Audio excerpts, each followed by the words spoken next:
Before we get into this morning, I have two things to share with you. About 4 minutes ago, I set my French press, which means that now it's ready. This tobacco that I'm smoking is from McClellan. It is called Frogmorton's Cellar. It is discontinued. The beans I get are from a local roastery, and this is an espresso blend called Flagship. So set your coffee and your pipe, and let's enjoy the morning and get into today's topic. But first, as you all know, coffee.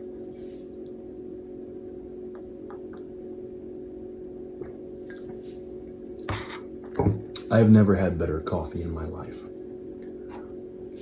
so it never ceases to shock me.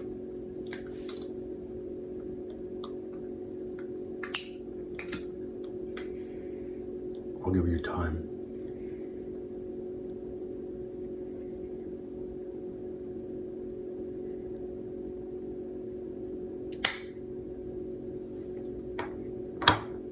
Every morning I drink this coffee mug here. It's chipped. The glaze is wearing away, and one day I'll drop it and it'll break. That'll be the end of it. No museum will ask for it. No stories to tell about it. No one will say, this was his mug. Here. They will simply disappear. And yet, every morning, it fulfills a purpose for which it was made. It holds warmth, and it serves someone beside itself. It asks for nothing in return. I wonder if that's a better picture of a good life than the one that you and I have been sold today. Because somewhere along the line, we stopped asking, how should I live?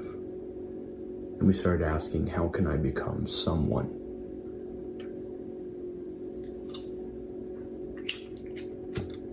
Those are not the same question.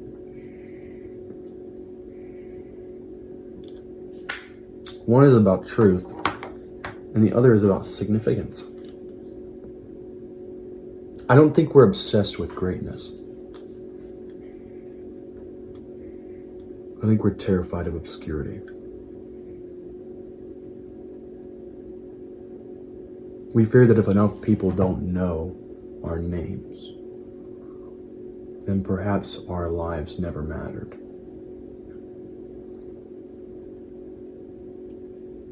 So we build towers, a bigger career, a bigger house, a bigger audience, a bigger reputation.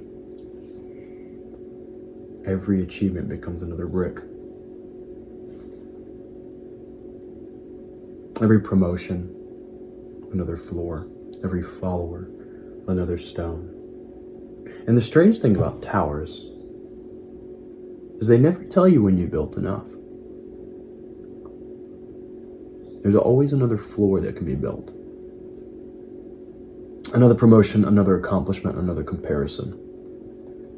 The tower promises satisfaction. But only after one more level. History is filled with towers. You see them all the time. Empires built them. Kings commissioned them. Companies build them. But I think the biggest tower is the one that we build within ourselves, in our hearts. And every generation believes that their tower will stand forever. And none of them do. The earth has a remarkable habit of turning monuments into scenery, to be forgotten. The names change, the stones remain. So how do we keep climbing?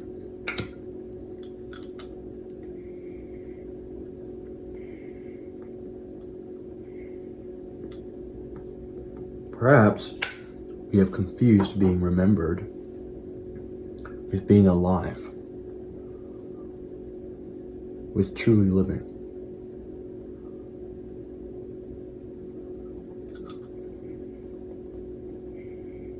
I think social media has quietly changed our tapestry. Not because it's evil, but because it teaches us to see ourselves through an audience. We don't simply take a walk. We wonder if it's worth posting. We don't simply make something, we wonder if it will sell.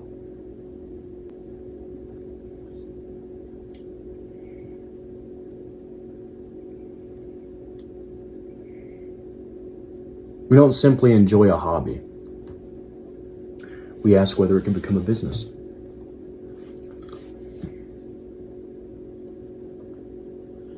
Even our mornings have become projects. Even our rest has become productive. And we've forgotten how to do something simply because it is good. And I don't think that's freedom. I think that's another prison. A prison where every moment has to justify itself. Where every hour must produce something. Or every interest must become profitable. And every gift must become a career. Eventually you stop living. We start managing ourselves. We become our own boss, our own CEO. We lead ourselves to a slaughter. The irony, though, is that some of the most meaningful moments in our lives leave no evidence they ever happened. The conversation that no one recorded, or a prayer that no one heard. Kindness that no one thanked you for. Holding your child's hand. Making breakfast for your wife.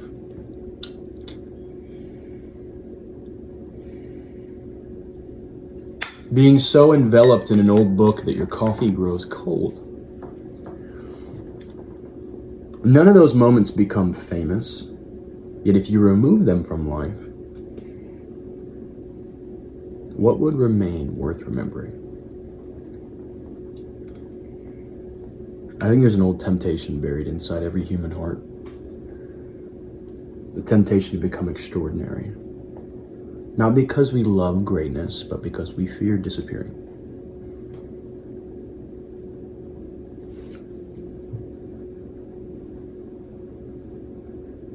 I wonder if the desire for legacy is sometimes just death, just negotiating with ego. Whispering, leave something behind. So you don't have to admit you're passing through. Maybe we're never meant to stay. Maybe that's the point. The coffee mug doesn't mourn the fact that it isn't a wine glass. And maybe that's the point.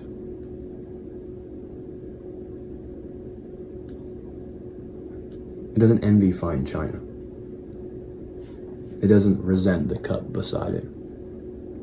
It simply fulfills its purpose faithfully and organically and quietly. There's no applause for my mug.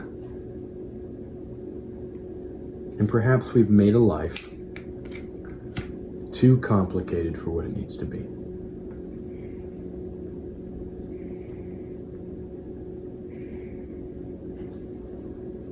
I think a meaningful life isn't built by something unforgettable. I think it might be built by something forgettable.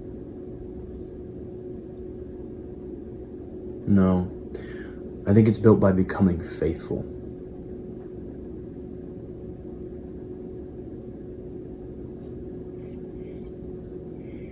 Faithful to your work, faithful to your family, faithful to your friends, faithful to God. Faithful to the ordinary moments, they quietly become a lifetime. There's something beautiful about ordinary things. Bread, wood, rain, coffee, pipes, candles. The feeling of the wood underneath your feet. That was sanded down and polished by another. A morning that asks you just to notice it. These things never compete for attention. They simply exist. And perhaps they are wiser than we are, because they never confuse their value. And with their visibility one day, this mug will break. And I'll sweep it into the trash can, and my life will continue. And tomorrow morning, another cup will hold my coffee. And this mug won't have failed because it wasn't remembered. It succeeded because it fulfilled the purpose while I was here.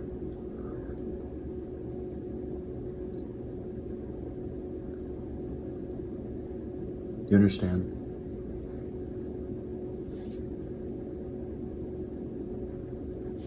You're gonna kill ourselves with the amount of pressure that we lay upon our chests. And maybe that's true of us too. Maybe you don't need to become extraordinary. Maybe you don't need history to remember your name. Maybe your life isn't measured by your applause or your accolades, but by your faithfulness, by the people you loved.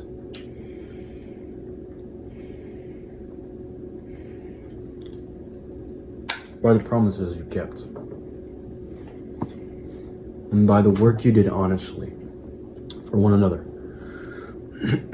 Because the mornings you didn't rush past, and the prayers no one heard, and the kindness no one noticed, was a life that was probably actually lived. Because the greatest tragedy is not dying unknown. It's spending your whole life trying to become someone else.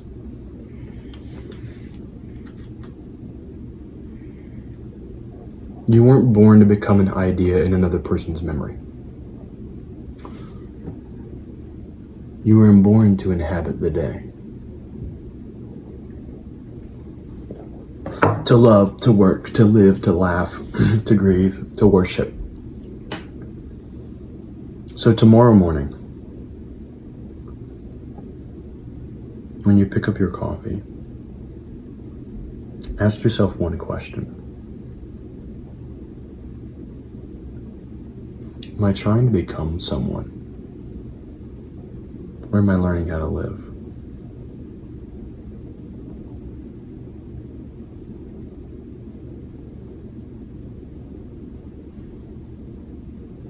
I'll see you.